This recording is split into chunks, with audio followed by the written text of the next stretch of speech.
The Cape Town fires may be extinguished, but the fear of the next one hasn't been put out. Let's discuss what can be done to avoid devastating fires with Parkscape chairperson Nicky Schmidt. Nicky, very good to have you with us. I believe you are worried about the Upper Tokai region. Tell us why. We are very worried about the Upper Tokai region. I have sent some images through to you. I don't know whether your team have picked them up. What we have is an area that has been alien cleared, an extensive area. I'm not exactly sure of the size of it, but it is now covered in slash, aka fuel load. And that fuel load will become increasingly tinder dry, and it needs a single match, and the entire slope goes up in flames.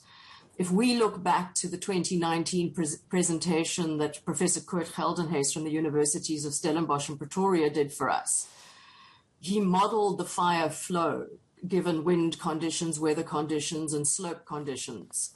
And a fire that starts in Upper Tokai risks running from Tokai through the winelands of Constantia, where we have several heritage properties. It risks jumping Constantia Neck. It risks running down to Kirstenbosch and across to Newlands. It risks running up to the back table, down into Orange Kloof and across into Hout Bay. It has potentially devastating consequences, probably more devastating than the Devil's Peak fire, because you've got a vast land area involved and you have a lot of heritage involved. And why has it got to this point? What happened? Good question. After the 2015 fires, Sandparks and MTO Forestry did a deal to clear fell Upper Tokai ahead of the Tokai Cecilia Management Framework schedule, ahead of the harvesting schedule. And they cleared en masse. And in clearing en masse, they simply didn't have the resources to manage en masse. So what you had in the wake of those fires, given that the Australian species and the Pinus radiata species love fire every bit as much as fynbos does, you had a massive swathe of infestation developing. So black wattle, Port Jackson, Rooikrans, gums, pines, all of them simply infested that slope over a period of 5 years. And by 2019, we were already talking about an ecological catastrophe. And when we spoke to one of the managers at Sandparks in 2018 and said, what are you going to do about this? You have to manage this. It is an ecological disaster.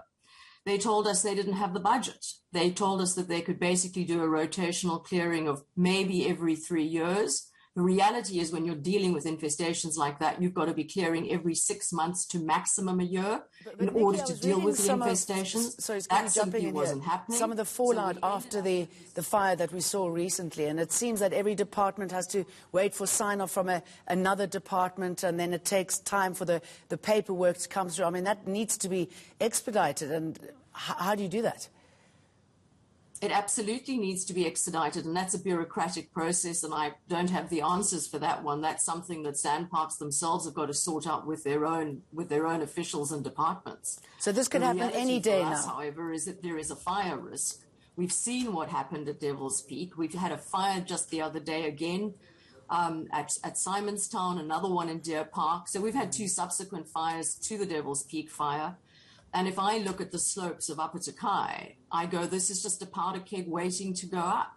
We've had arson issues or fire start issues in Middle Tokai, which is just a section lower, where 20 plus fires were started in the 2018 period.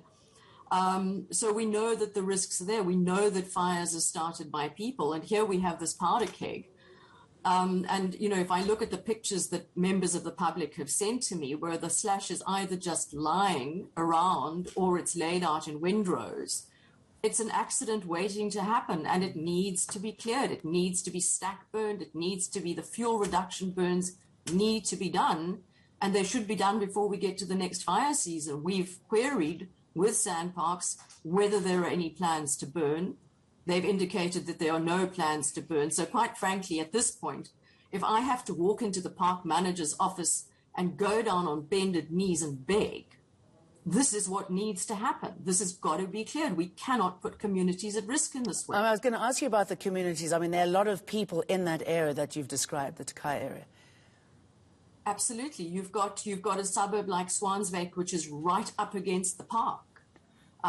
You've got the wine farms, which are right up against the park. They run up the mountain.